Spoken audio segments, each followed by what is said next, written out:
Okay, collections. So we motivated inheritance using collections, okay, and I'm going to now stop inheritance and just go into collections now and look at them in more depth. Okay, so I said string history, string database, string set are all collections. Anything else that you might think of as a collection? We're going to try to define collections in great depth. But anything else you might think of as collections that you might have used, using giving some intuitive meaning to collections? Yeah. Array list, good. Vector. What about an array itself? Would you call it a collection? Maybe. What about a Cartesian point? Is that a collection? No. Okay. So array, yeah, somewhat like an array list, right? Somebody defined an array list as an array that's just variable. Okay. Anything else that you might have heard of as collections?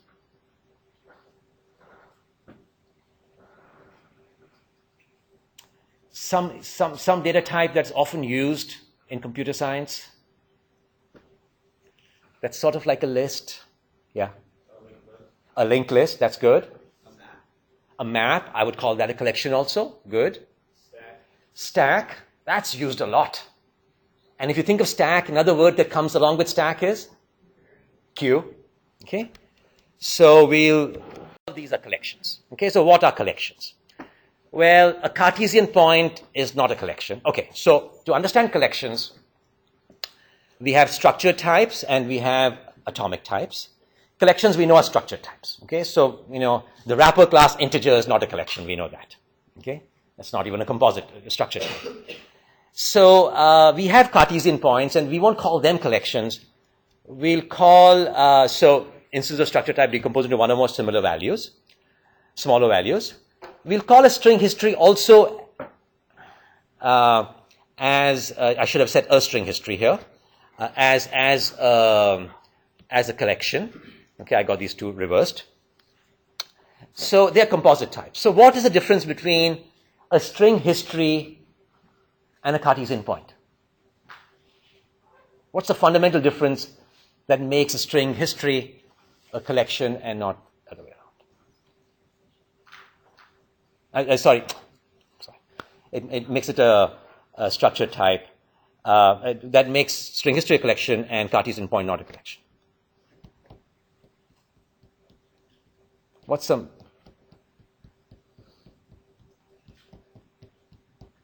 unifying, why is a Cartesian point not a collection? They're both structured, they both have children. Is there some difference in the way the children are? Yeah. String history use an array or a list or something? So string history, the class uses array inside it. So you can say anything that's derived from array is a collection. That's a good way to think of it. But what's fundamentally different between an array and a Cartesian point? That becomes the question. They both are children.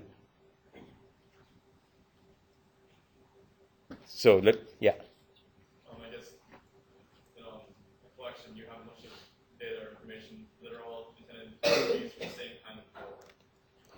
In Cartesian point, we have multiple pieces of data, but they're all used for different things. So they are used for different things. They have different names, perhaps. Specific names. Not just 1, 2, 3, 4, undistinguished, right? And they may be used for different things. Okay, whereas here, they're somehow treated similarly. Okay? And, where you had a property name, you now have, maybe in the case of array at least, an index. Right? So that's one difference. What about the types of elements? In the case of Cartesian point, the types of the children could be, was there any constraints on the types of the children? When you have a bean? The children could be of arbitrary different types. What about an array's children? They're being used for the same thing, so can I put into an array an int I and a character C both? Because there is no common type. Because they're being treated similarly, there is a unifying type for them. Okay? So if I go and compare these two things, I have a point with 4 components. I have an array with 4 children components. Here they all happen to be the same type, int. And here, 2 of them are ints, 2 of them are doubles. So it seems that when you have property names, you have indices, you have heterogeneous types, you have homogeneous types. And heterogeneous means that the components can be of different types. Homogeneous seems to indicate that the components are of the same type. Okay? So by that token, is this a collection? I've got a string database, I've got a string history. Is that a collection? I mean, is that a homogeneous collection?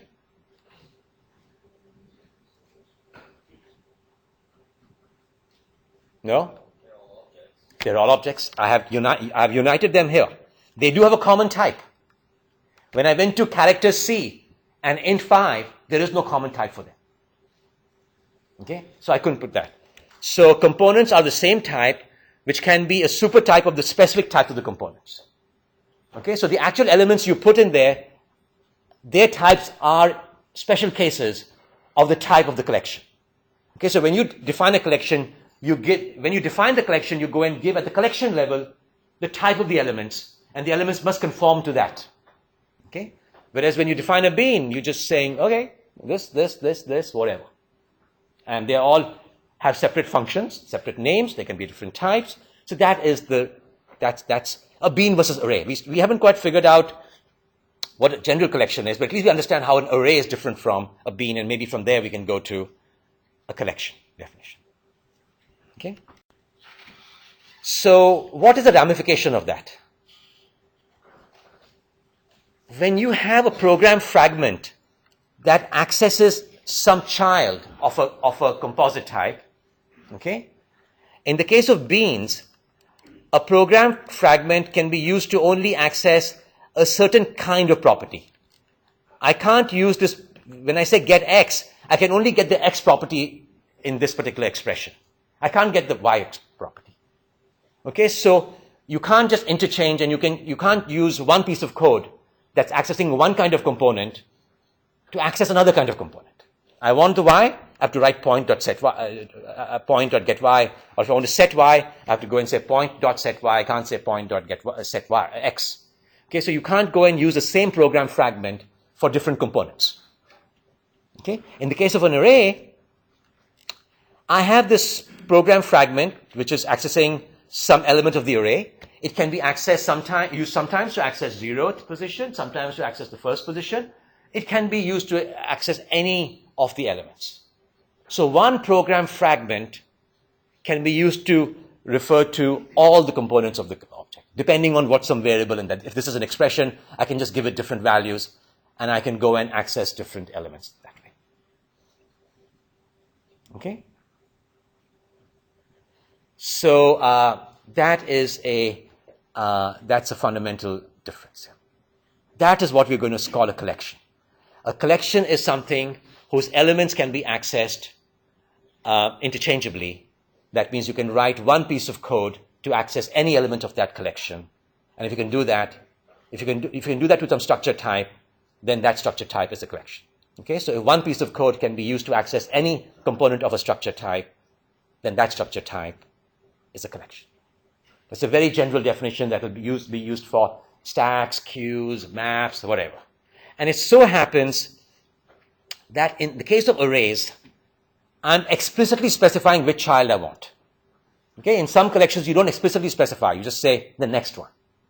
Okay, and I'm specifying it using an index. In some collections you don't use indices, you use something else. Okay, so an array is a special kind of collection that has these characteristics. Okay? Questions? By this, so each element identified by unique index. That is the index collections. And successive elements have consecutive indices. So there's a notion of order, and as you increase the index, you get the next element. You guys all know this from 110, okay? And I'm just formally defining what an array is in comparison to what a bean is. Okay? Questions? Now, if you go to string history, is string history an index collection? By this definition? How do I access it? Using my element tag method. What do I pass it? An index. Successive elements give me successive. And what's the difference between string history and an array?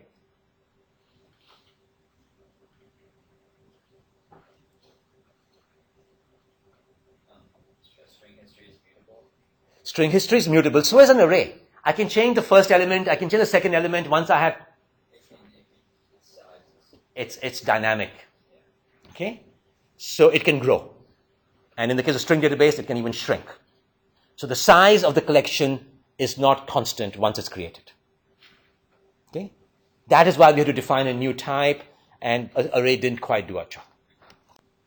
So string history, elements are also accessed by indices. They happen to be strings. Okay? I can use the same expression to access multiple elements of that string history.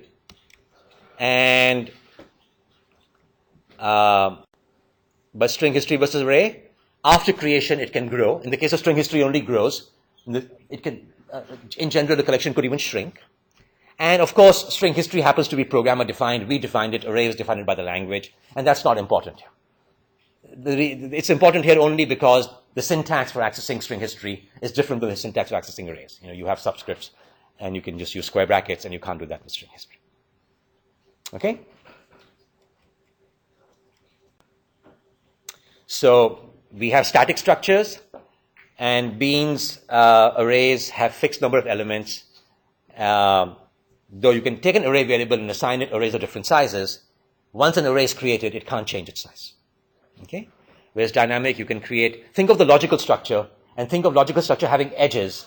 And in the case of a dynamic structure, you can create new edges later. Okay? So that's it. Okay, so, and let's just understand a little bit more. We have history, then we define databases. Okay? And from database, and when we did not know inheritance before this complicated concept, what did we do? We copied and pasted the code in string database. Okay? And then we said, oh, that's bad. We have two interfaces right now, string history and string database, and one duplicates the code of the other. Okay? And if you are anxious to use new kind of concept, you said, okay, I'll use inheritance. And if you don't like to make your language too heavyweight and know too much, you could have said, okay, you don't like that. I'll just get rid of string history. Let's just have only a string database. I don't have any duplication. I copied the code and I deleted that file, interface. If I did that, would I be doing something wrong? Do you want to ever have database and history coexist? Once the more general question then becomes, do you ever want specialized cases?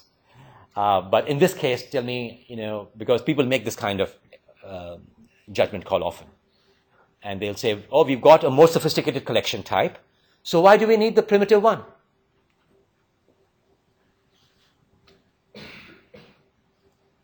Is there any reason to have history around?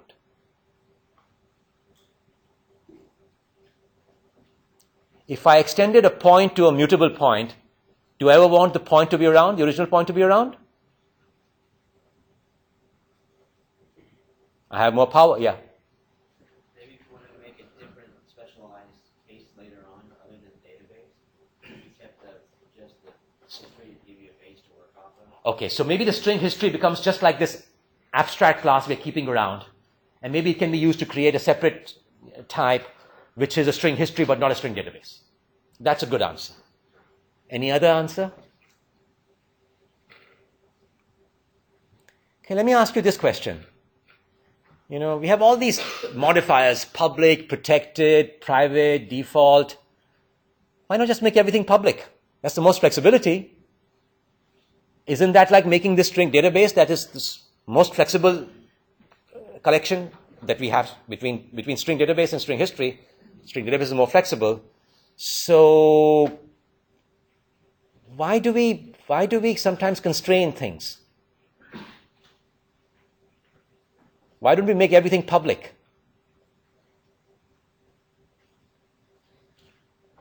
Why don't you make all your information in Facebook public? Maybe you do. Okay? It all becomes when you don't trust. The issue is when you don't trust yourself, perhaps, sometimes. And if I need a history, and I've got a database, what could I do? I could accidentally rewrite history. Okay, so I do want the restricted form sometimes. So the principle of least privilege, which says, don't give, and I've got it here. This is a need-to-know principle, or the least privilege principle. It says, do not give a user of some code more rights than it needs. Okay, and if you don't expose too much, then it becomes easy to change. You have to make fewer assumptions, and it's you can say there's less malicious damage, but there's also why did my file become read-only? Because PowerPoint thought that I'm doing something wrong, and I shouldn't make it right. Okay, now it was all messed up. But if it was correct, then, I don't accidentally go and change a presentation that I really want to preserve. I want a mutable point, immutable point, because I don't want to mess it up. And I'll create a separate class or separate type that is an immutable point. A mutable point from immutable point, okay? So it's like hiding engine details from driver. And that's the same principle we used when we had all these accesses. And the idea was that we will not expose too much to the program. Okay? So in the case of the history, programmer would be able to perform inappropriate operations on a logical history, which is implemented physically as a database. Okay, so many of you guys are used to array lists and vectors, and you say, I've got array list, I have vector, why should I bother with this stupid string history class? Now, if you really want, a history, then you might as well use that string history class. Inside the string history class, you could keep an array list, that's okay. You could keep a vector inside it, you could keep an array inside it if you want to really understand how these things are implemented. But you do want to expose only that much that needs to be exposed. Okay, and it makes logical sense to have histories, from practical applications. So it's good for that. Okay? So we want coexistence, and that is why we did extends. Okay? Okay, and I say all this before presenting to you, the mother of all collections in Java. Okay, so when Java got invented, it had a class called vector, and it had everything you would need from an index collection. Okay, and people used it with abandon. And then they said, and then the question becomes, do we need other collections if we have vector? The answer is yes, principle of least privilege. I might want a history, so I want to go and wrap the vector inside some history object. And also maybe I want a different implementation. Okay, you guys talked about linked lists and arrays, and maybe I can have different kind of implementations that have different performances for different kind of data. Okay, and we'll try to show you this on Friday. Okay, with the recitation. So then they said, oh, let's go and have something called ARRAYLIST, which is a competitor for vector. And then they said, but vector and ARRAYLIST are somewhat similar. So, we never had an interface for vector. So let's now have an interface, and we'll call that list. And we'll go and change vector, add some more methods to it, so that it also has the list methods. So you will see that array lists and vectors are united by a list interface. Okay? And I'm not going into the syntax for accessing these methods. Okay, but basically a vector has array list methods plus the additional original methods in the previous slides. Okay? And notice that the type of the element is object. So I'm showing this stuff to you only after I've told you about inheritance, after I've told you about object, and now you can understand that these are basically collections of objects. Okay? Unlike string history, which was a collection only of strings, this is a collection of objects. Okay? When we study type parameters later, we'll go and see how we can sort of constrain the type at compile time. But for now, they're all collections of objects. So when you put something into it and you want to retrieve it back, you have to do casting. And that is why, casting, even though it's ugly, is practical. Okay? And I'm showing you now a use of array list and vector. So I have two lists collections here, both of type list. To one I assign vector, to the other I assign an array list. Okay, and I could have done it the other way around also. I could have had the first one be array list and the second one be vector. And I'm keeping in one list names of tennis players, and in another list I'm keeping the number of major tournaments they won. Okay, so this one I made recently, so I got the numbers right. I'll show you later where I got the numbers from last year. But that's, that's just showing you how I could, where I had add element, I'm doing add. Okay, and that's what's a method from the list interface.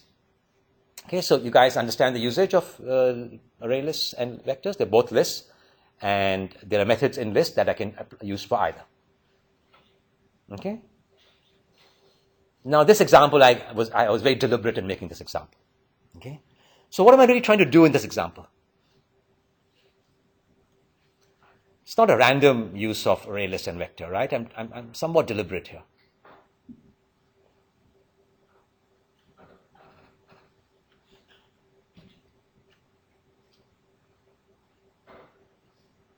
So what is the relationship between the two lists?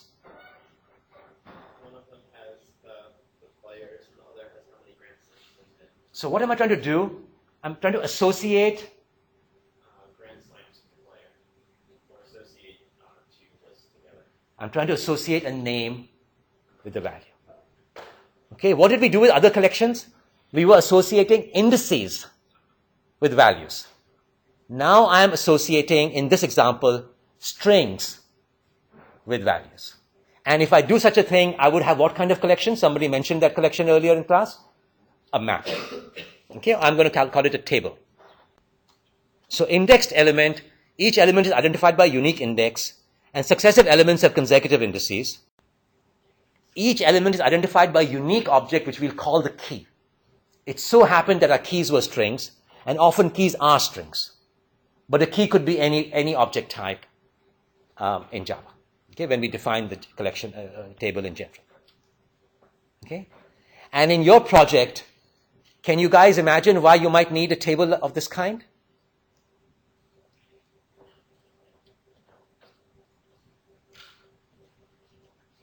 Are you associating names with anything?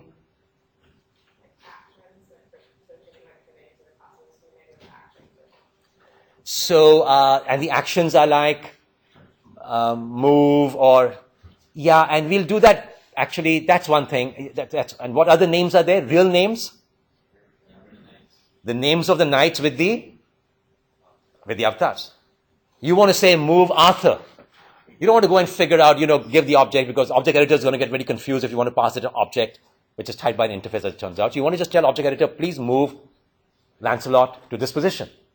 And what do you want to do? You want to go and look up Lancelot, figure out what avatar is associated with Lancelot, the name, and move that. Okay? So we have a type, and what you will be doing, we have a type in Java to do this, but you, of course, are going to do things the hard way. You're going to implement your own table using two lists. Okay? That example shows you how you might do it. Okay? That's a very simple way of doing it. But basically what we do is we go and associate keys with values, and then we go and retrieve the value associated with the key. Okay? So there's always you can't have a key associated with two different values. The keys have to be unique. Just as you can't have two values stored at the same index position in an index collection, you can't do that. Okay? So, and by the way, the word final here means that you can't override the method in a subclass. Again, this has to do with, yes, you have this flexibility, but we are not going to expose all the flexibility that's available. We'll only allow you to do certain things because you might mess up, and programmers can easily mess up. Okay? So that's what the final is. So I see now, I have done the same problem differently now. And so let's go and see what I did. I made this last year. Okay, so I go and associate Nadal with 10 wins, Federer with 17, Sampras with 14. Then when I go and say a map.getNadal, I will get what value? 10. Okay. What if I go and say print line map.getNadal with a small n? What do you think might happen?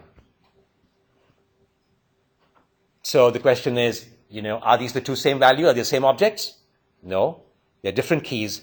And when you haven't associated something with the key and you say get, there's nothing there, right? And nothing is often denoted by null.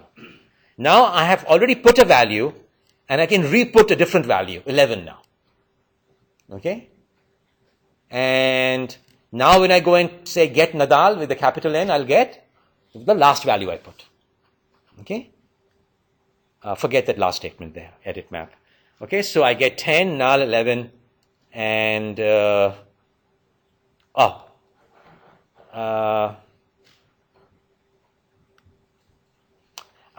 guess I'm not showing you everything.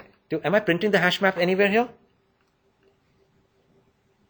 Maybe this object editor thing is giving you that. Okay, so just ignore this last thing here.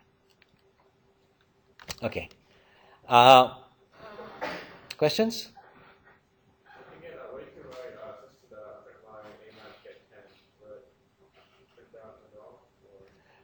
If you said amap.get10, can you go look back?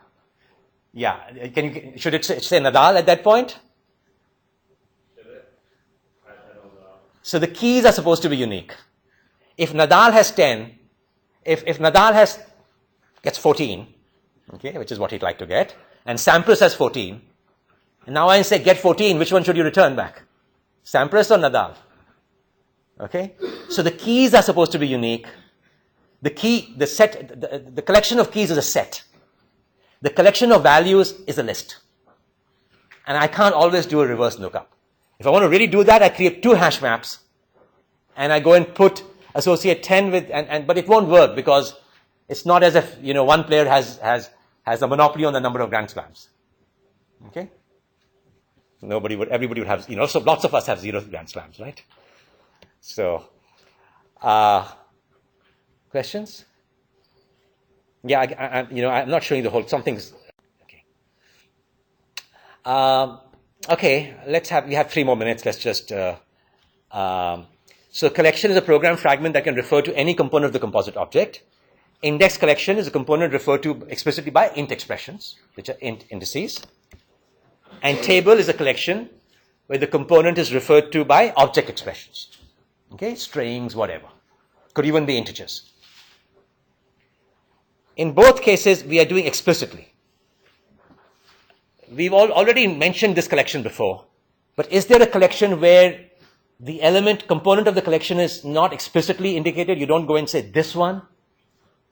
You just say something abstract, and one of the components is chosen that you might have seen before. Random. Sorry, I still get it. You did random. Random. Oh, you could use. That's good. That's an interesting collection. Just give me something from this collection. Okay. A lot of you have raised your hand. Everybody raises your hand, and I just say randomly pick one. Okay. Now, if all of you raise hands, and I'm not going to point, what is some systematic way of finding of picking one of you that is not random? Alphabetical. Good. Is that fair? Supposing you really want to answer, and whoever answers gets, an A. What would be the fairer way to do it? First one, right? Or maybe, whoever answers gets a D, so you pick the last one, okay? And those kind of collections, we pick either the first or the last of what? Stack is the last or first? Last one. And that's called LIFO. And Q is? Okay. So implicit reference to components. And we'll look at this next time. But this is stacks and queues. And you can't not refer to these types.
Okay, that's the physical structure.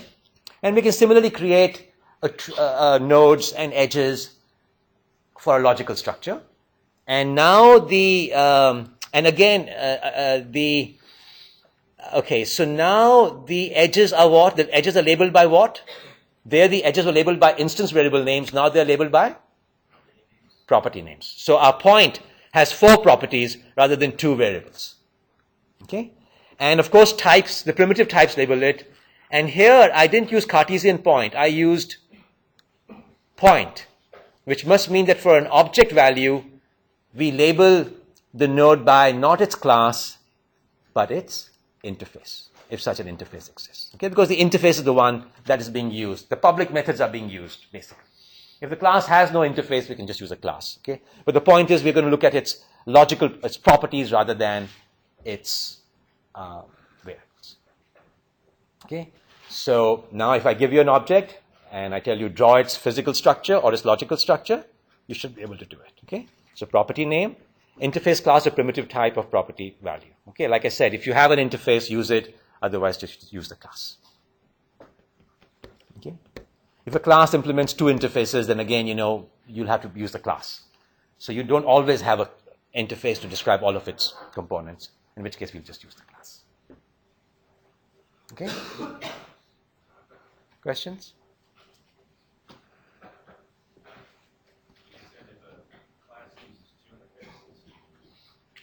If a class implements 2 interfaces, there's no one type to describe this whole structure.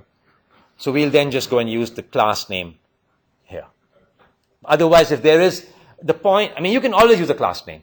Just be careful to go and find its properties rather than its variables. That's the real point.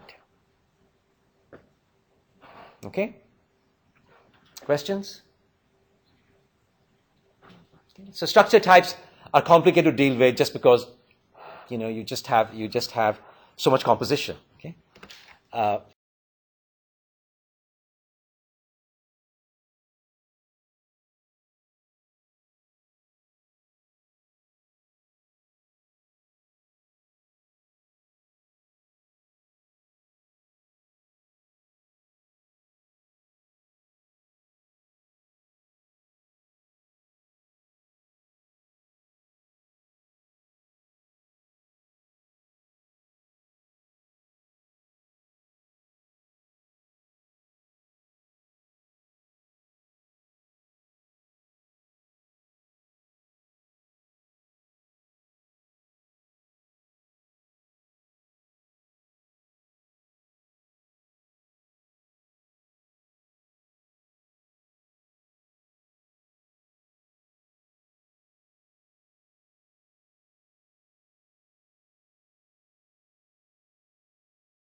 So that's the convention.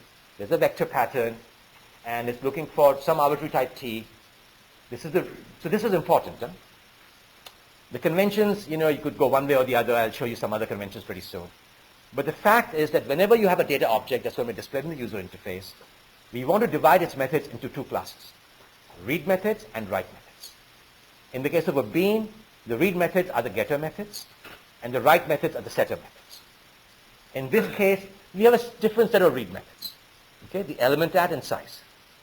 And the write methods will be set element at. Okay, if you want each element of that list to be changed, you would have to have a set element at also. And write methods are always optional. Okay, so that's why they don't have to exist. So okay, so that's our write method, and then we have, and this convention is based on vector. That's why this is called vector pattern.